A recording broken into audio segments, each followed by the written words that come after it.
Thank Yeah, you so so much. thank you so much, and over to you. Thank you so much, Mr. Tanwali.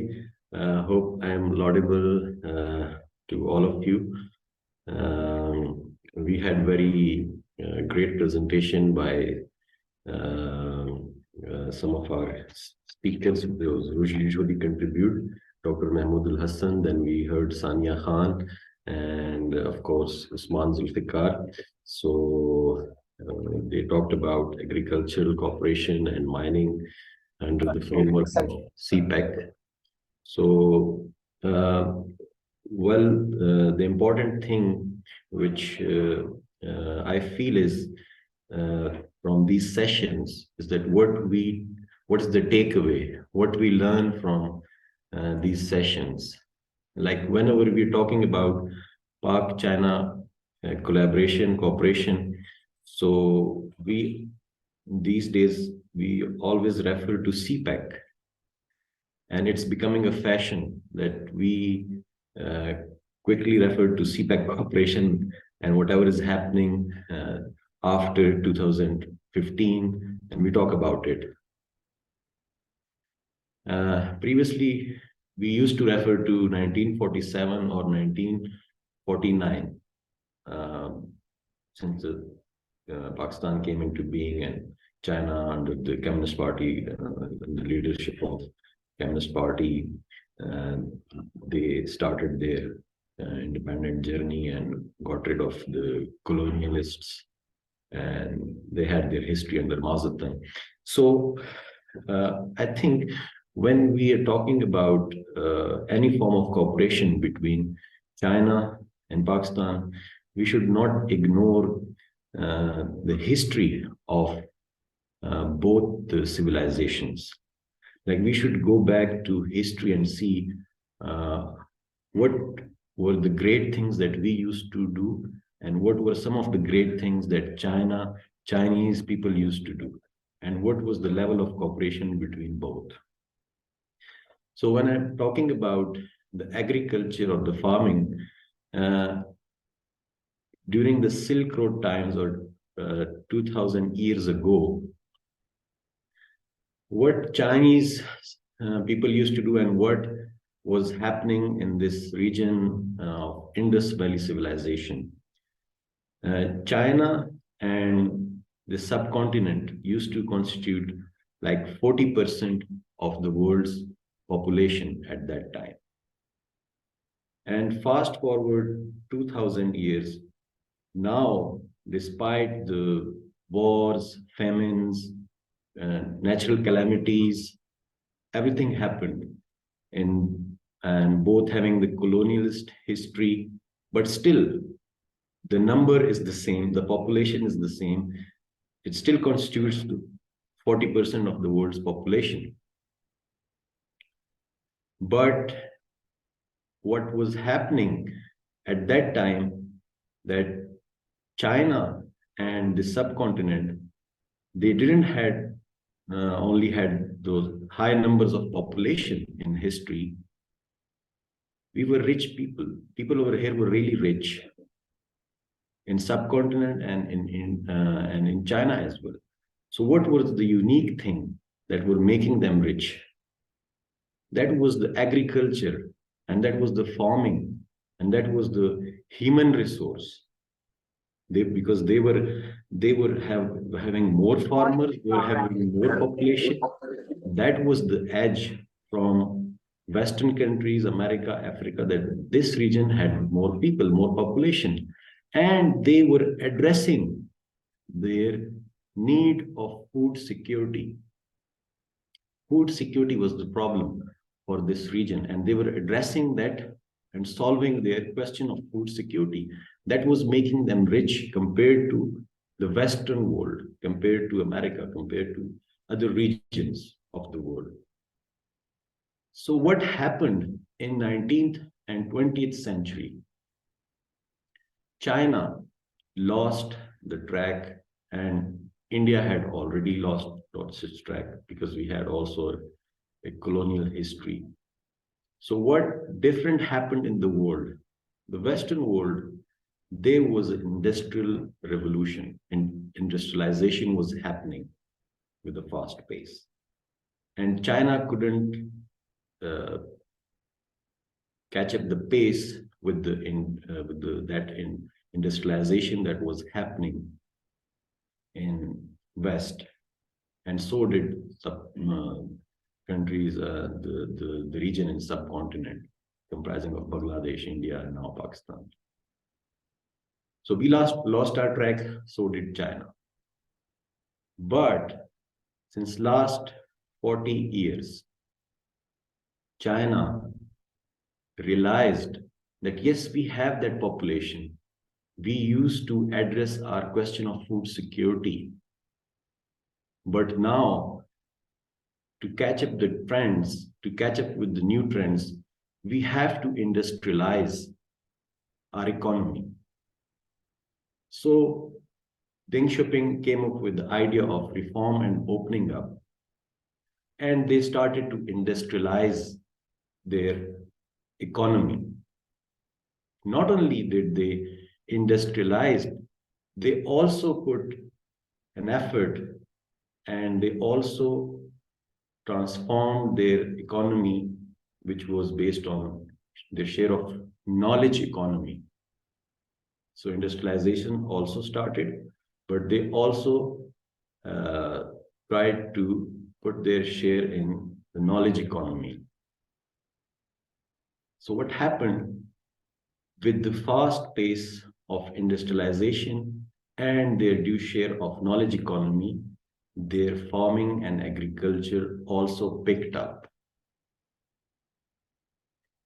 They made it integrated into their farming and agriculture into the system, into the new systems, which was the edge for Western countries. And now they started to address their food security issue with the new trends, with the new agricultural tools and new agricultural phenomena. They invented hybrid seeds. They focused on the new agricultural tools, machines, whatever like America was doing or the Western countries were doing to promote and augment their agriculture sector. China also replicated and followed this. And they had tremendous, great results. Like they are now feeding their population of 1.4 billion by their own. So that is the difference. What we couldn't do, and China in last 40 years realized that yes, if we are industrializing and we are also converting our economy and bringing the knowledge products into it. So the holistic approach that China adopted, it brought tremendous results in agriculture sector as well. Now when I'm talking about, I'll be not talking about India, I'll be talking about Pakistan. Like we also have this edge, like we have this human resource in abundance. We have this problem, this question of food security, just as China had. And we have this land, we have deserts, mountains, and we have very good land that could be cultivated in Punjab, Sindh, and KP provinces. So if we could adopt or replicate this Chinese model, that what they did in last 40 years and how they industrialized their economy, and then they integrated it into this, had this holistic approach and reaped the benefits of addressing their issue, their question of food security, we can also be doing very well. And we can do it. Like I can share one example. When I attended agricultural conference in China back in 2019, they were not talking about growing more food. They were talking about different seeds that could be cultivated 3 or 4 times a year. So previously they would get crops one time in a year, but now they were talking about how to get more crops in a year and cultivate them 4 or 5 times and get more more food for the people. And they were talking about fintech, integrating financial technology into their agricultural production. And they were talking about how farmers could be brought into this net of financial technology so they can fastly sell and produce their products, and how it could be brought into this overall value chain or supply chain. So they were talking about these things. And that's the third or fourth or fifth layer. It's not the first one. The first one is addressing your food, how to produce more. So they were talking, bringing innovation into their talks of agriculture conferences. So that is some of the learning that we can get from China. So when we talk about Pak-China cooperation, yes, CPEC is very important, but we should also look into history. What we in this region, Indus Valley Civilization, and what in China, the Yellow River Civilization, what they used to do, what were their problems, how they used to address it, and how they had been addressing their problems in last 40 years. So there's a lot to learn from China, and we believe in this CPEC framework, we can also learn a lot of things from China. Agriculture is important. We are also very big population, but we have this edge. We can convert our population into good human resource that can do better farming and that can produce more, and that can not only produce for ourselves, for our own people, but we can also export that production, that whatever we are producing. It could be fruits, it could be vegetables, it could be so many things which now we are importing. We're importing it from the neighboring countries. So that is my comments and remarks, and I'm ready for your questions. Thank you.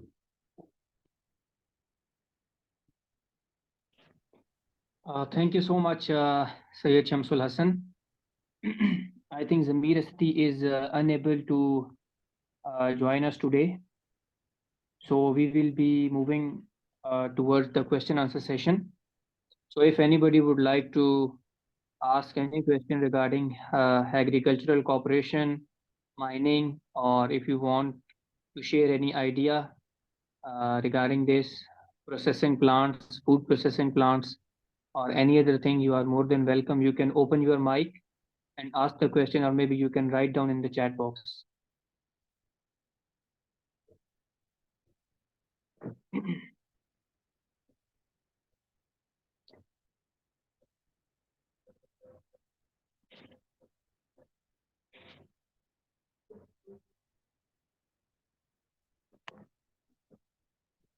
Do we have any question?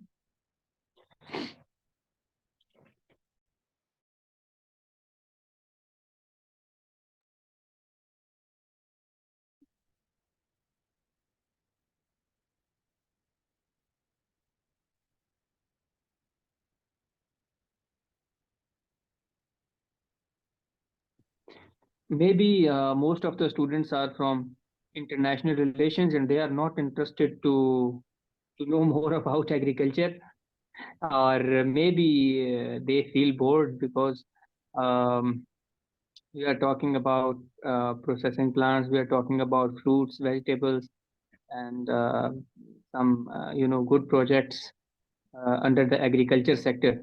Because if we see, our agriculture sector is unfortunately very weak. Although we are agricultural country And if we grow our crops and we can export them to other countries as well, we have the capacity to do that, and we have the will to do that. But unfortunately, um, uh, I don't know whatsoever the reasons are, either housing or maybe other reasons. We are unable to work on this thing. Uh, yes, Sayyid Shamsul Hassan, you discussed in a very detail about the historical background and the historical linkages between Pakistan and China. At that time, we had a subcontinent. You talked about the Silk Road, and you also talked about uh, how, since the creation of Pakistan in 47 and China in 49, and then how China developed after Deng Xiaoping. So you discussed in a very detail and how they moved towards the modernization and industrialization in, I think, 1 or 2 decades. So they have completely changed the fate of their people. So we have the potential because Pakistan is an agricultural country, and we should work on these processing plants. And I would like to even ask a question as well. Uh, if any of the speaker can answer or comment on that, because we have the special economic zones in different provinces of Pakistan. Currently, I think we have 9 special economic zones, and we talk most about Russia. And so, I mean, do we? I mean, we are able to establish a food processing plant uh, apart from the special economic zone, or is it necessary to establish a food processing plant only in the special economic zone? So, if any of the speaker would like to comment on that, or maybe any of the panelists.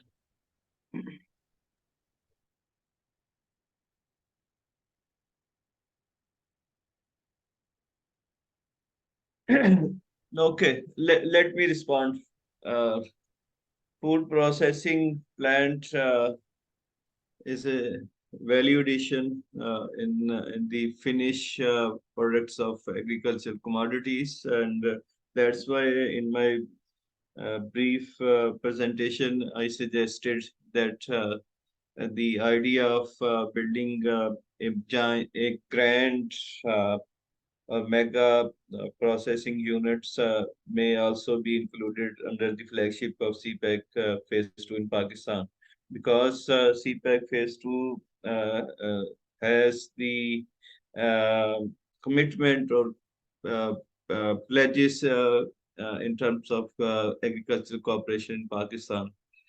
Uh, the processing unit may be established in Gilgit-Baltistan, because there we have a lot of natural food which used to waste of not having any processing unit or packaging unit in Pakistan. So that's why I suggested that there is a need of having mega processing unit in Pakistan under the flagship projects of CPEC, because uh, I think there is an mega project of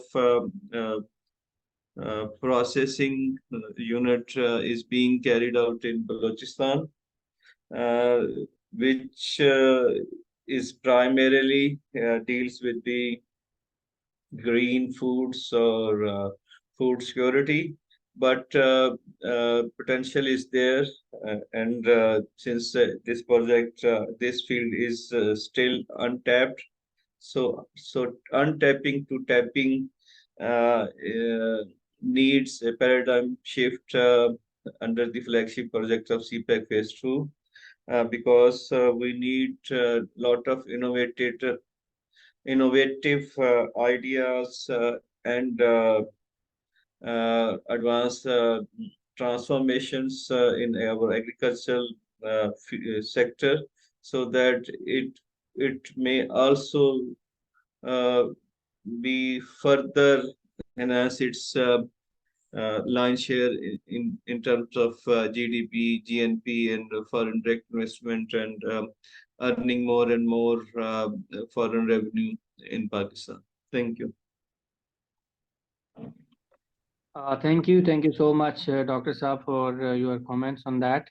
I would like to just add a few more points as well, that we need to look for the new irrigation technologies through which we can conserve our water and bring efficiency to the agriculture, because water is interlinked with agriculture. And I think building more dams can help us in conserving water, and also it will boost the agricultural growth in a country. So we need to focus on this as well, that yes, we are talking about agricultural cooperation, but on the other side, we have to focus on the construction of dams as well, where we need to store our water. That can be helpful in agricultural production. So we can do this as well. So I think we don't have any question on this topic regarding agricultural cooperation and mining. So we have to end up our session, today's session here. And tomorrow is the last session of our online internship program, where we will be talking about future prospects, challenges, and opportunities. And tomorrow is the last day, and this internship program is going to end tomorrow. And thanks to all the speakers who joined today and our panelists as well. See you tomorrow, inshallah. So thank you so much.